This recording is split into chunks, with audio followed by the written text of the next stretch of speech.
The much important topic of inclusion of special needs children within the mainstream education system of Saint Lucia and other islands of the sub-region continues to receive much attention in an attempt to remove any barriers that remain in making this a reality. The sub-regional conference held to the theme Building Research and Professional Networks to Support Inclusive Education for Students with Disabilities in the Eastern Caribbean was executed in collaboration with faculty from Canadian universities and funded by the Social Sciences and Humanities Research Council, the SSHRC of Canada. Chief Education Officer Beverly Diodoni says smoothing out the issues of inclusive education requires not just dialogue on the topic, but a change in the mindset of the country with regards to differently abled people on a whole.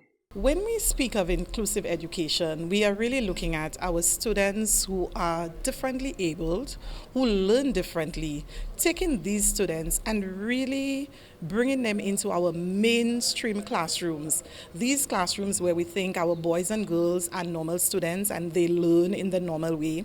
So we want to take our students who learn differently and bring them into those classrooms where they interact and learn, of course, catering to their needs with our students whom we say are normal students. Professor at the Wilfrid Laurier University, Dr. Steve Sider, says the conference will help determine the gaps that exist in the islands of the sub-region and devise strategies to eliminate them for the smooth transition of an education system that includes all children. The biggest barrier is one that most people don't talk about, and that is about attitudes, our beliefs, our perspectives, the stigma that sometimes we associate with disability. So we can give, let's say, hypothetically, we had tens of millions of dollars that we could put into the education system, hundreds of millions. We could give every school fancy computers, give every school lots of extra teachers. But if we don't change people's attitudes, all that will be a waste. Education Minister Honorable Sean Edward says the conference is in keeping with government's agenda for differently abled people on the island, including those within the education system. The minister says this has translated into several policies by government which will allow for better inclusion of differently abled people within education, the job market, and indeed normal day activities on the island. Case in point, the minister says, is the creation of a specific government department for people with disabilities. I think this speaks to a certain degree of sensitivity on the part of the government. And in education, we understand that there can be a role for every citizen, irrespective of your station in life.